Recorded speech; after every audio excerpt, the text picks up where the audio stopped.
Bonjour à tous et bienvenue dans l'héritage d'un champion. On se retrouve aujourd'hui pour une vidéo un peu spéciale puisqu'on va faire le point sur les ceintures et les fédérations en boxe anglaise. Comme vous avez pu le voir dans la vidéo sur Mac Tyson, à un moment je parle d'un combat de réunification des titres entre les trois champions des trois fédérations internationales de l'époque. Mais dit comme ça, c'est un peu troublant, on a l'impression qu'il y a trois champions du monde en même temps. Et c'est un peu le cas en fait, chaque fédération a son propre champion et accorde ses propres ceintures.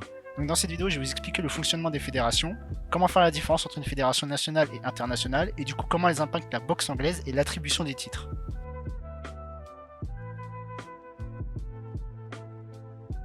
Donc tout d'abord, on va définir ce qu'est une fédération en boxe anglaise. En boxe anglaise, les fédérations permettent de gérer l'attribution des titres et des ceintures qui existent, c'est-à-dire déterminer qui est le champion du monde, qui est le challenger et qui va avoir le droit de recevoir une ceinture. Déjà, quelle que soit la fédération, les règles au niveau de l'équipement ne changent pas. Gants, protège-dents, coquilles, chaussures et shorts, ça ne change pas. Pareil pour l'objectif, dans le sens où le but du challenger est d'affronter le tenant du titre de la fédération pour récupérer sa ceinture. Là où il y a une différence, c'est dans la sélection des boxeurs et le déroulement des combats. Pour les fédérations internationales, quelle que soit la nationalité du boxeur, il peut combattre dans la fédération. Les rencontres proposées dans le cadre d'une fédération internationale sont organisées selon les règles de la fédération, comme par exemple un certain nombre de rounds à effectuer ou un certain nombre de downs avant d'être déclaré perdant. Donc forcément, si vous combattez dans la fédération WBA, vous ne pouvez pas combattre le champion WBC. Enfin, dans l'absolu, vous pouvez, mais vous ne serez pas prioritaire. Par contre, dans les fédérations nationales, il n'y a que les boxeurs de la même nationalité que la fédération qui peuvent combattre. C'est donc elle qui choisit quel boxeur ira concourir à des compétitions de plus grande envergure. Par exemple, en France, c'est la FFB, Fédération Française de Boxe, qui s'occupe d'attribuer les titres et de décerner les ceintures. De plus, il n'y a que les Français qui peuvent participer.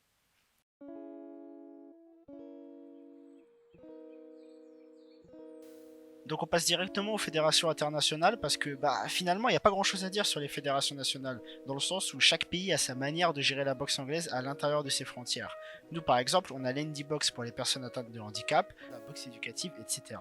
Donc il existe 4 fédérations internationales. Il y a la WBA pour World Boxing Association, la WBC pour World Boxing Council, l'IBF pour International Boxing Federation et la WBO pour World Boxing Organization. Ce sont ces 4 fédérations qui s'occupent de la répartition des titres de champion du monde. Donc pour que vous puissiez situer ces 4 fédérations dans un repère chronologique, on va faire un rapide résumé de leur histoire. Donc la première fédération à avoir été fondée, c'est la WBA. Elle a été fondée en 1921 sous le nom de NBA. Donc rien à voir avec la NBA qui est aujourd'hui liée au basket, c'est juste qu'à l'époque la NBA signifiait National Boxing Association. Et c'est en 1962 qu'elle prendra le nom de WBA pour signifier son passage à l'international, ce qui fait d'elle la fédération la plus ancienne. Ensuite, on a eu la WBC qui a fait son apparition en 1963 et a été fondée par 11 pays, dont la France, les États-Unis et le Royaume-Uni, les autres pays étant des pays d'Amérique latine. C'est une des fédérations d'ailleurs où il y a aussi des ceintures mineures, comme la ceinture latino ou la ceinture silver. 20 ans plus tard, en 1983, on aura le droit à l'IBF qui a été créé par Bob Lee après avoir échoué dans sa tentative de devenir président de la WBA. À ce moment-là, il était président de l'USBA, qui veut dire United States Boxing Association, et se servira donc de cette fédération pour créer l'IBF. D'ailleurs, une caractéristique de cette fédération, c'est qu'elle dispose d'une autre spécialité avec l'IBF Muay Thai. Donc elle attribue des titres aux pratiquants de Muay Thai, mais je ne vais pas m'attarder sur ce sujet parce que je ne connais pas assez bien le Muay Thai. Enfin, la petite dernière, c'est la WBO qui a été fondée en 1988. Donc rien d'incroyable à dire dessus, si ce n'est que c'est cette fédération qui a organisé le combat Mayweather contre McGregor.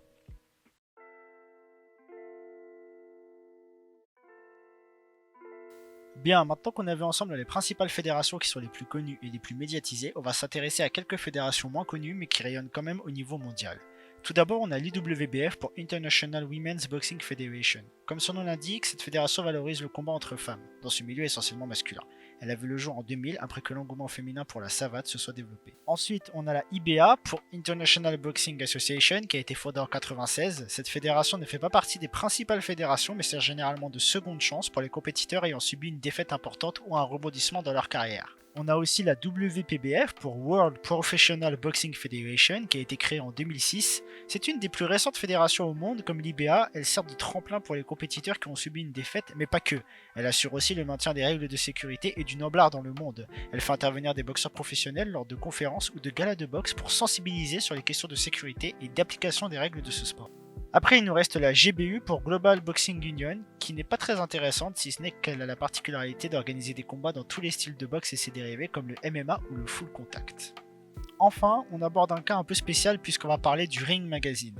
Le Ring Magazine, pour ceux qui ne connaissent pas, c'est une revue américaine créée en 1922 qui à la base était spécialisée dans le catch et la boxe anglaise, mais après une remise en cause du catch comme sport de combat, le magazine s'est vraiment concentré sur la boxe anglaise. D'ailleurs, depuis sa création et encore aujourd'hui, c'est The Ring qui publie une liste subjective du meilleur champion du monde par catégorie pour que ce dernier reçoive la ceinture The Ring.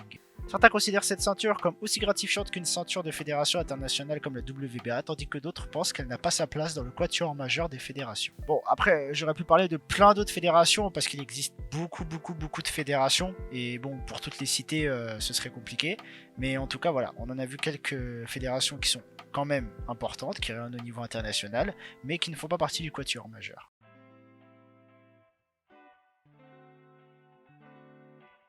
Mais du coup, WBA, WBC, IBF, qu'est-ce que ça change? Eh bien, pas grand chose dans l'absolu. Être champion WBA ou IBF, ça ne change rien, à part de pouvoir dire qu'on fait partie du quatuor majeur. En vérité, tout le monde possède sa fédération préférée, que ce soit pour le style de la ceinture, le nom des participants, ou pour l'ancienneté d'une de ces fédérations.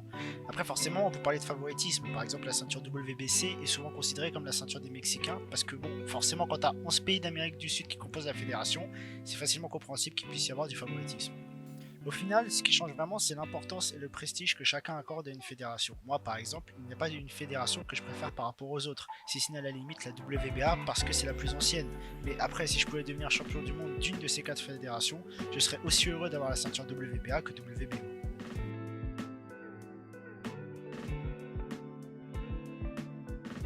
Donc pour cette partie, je vais uniquement aborder l'aspect théorique. On va partir du principe que vous êtes le boxeur en question et que vous avez toutes les capacités pour devenir champion du monde.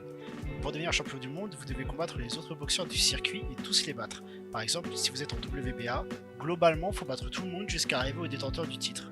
Une fois que vous l'avez battu, bien joué, vous êtes champion du monde, mais d'une seule des 4 fédérations. Donc votre parcours ne s'arrête pas là. Déjà, vous devez défendre votre titre, parce que pendant que vous portez fièrement votre ceinture, il y a plein d'autres boxeurs qui voudraient être à votre place, et vous finirez forcément par rencontrer l'un d'entre eux. Partons du principe que vous réussissez votre défense. Bien joué, vous avez réussi votre première défense de titre. Mais encore une fois, ce n'est pas fini. Vous visez encore plus haut, vous voulez vraiment atteindre le sommet en marquant l'histoire de la boxe. Pour ça, vous n'avez qu'une idée en tête, devenir champion du monde incontesté.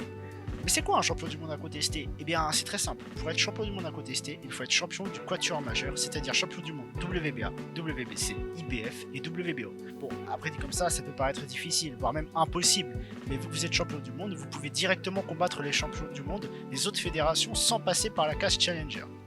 Récemment, par exemple, on a eu Andy Ruiz, champion du monde WBO, qui a battu Anthony Joshua et a récupéré les titres IBF, WBA et IBO. Donc si vous avez bien suivi, il ne manque plus que la WBC pour être champion du monde incontesté. Ça y est, la vidéo touche à sa fin, j'espère vous en avoir appris davantage sur ce merveilleux sport qu'est la boxe. N'hésitez pas à mettre un pouce bleu et à partager la vidéo, ça m'aiderait beaucoup. Et surtout, si vous avez la moindre question, n'hésitez pas, posez-la dans les commentaires, je me ferai un plaisir d'y répondre. Allez, à la prochaine tout le monde.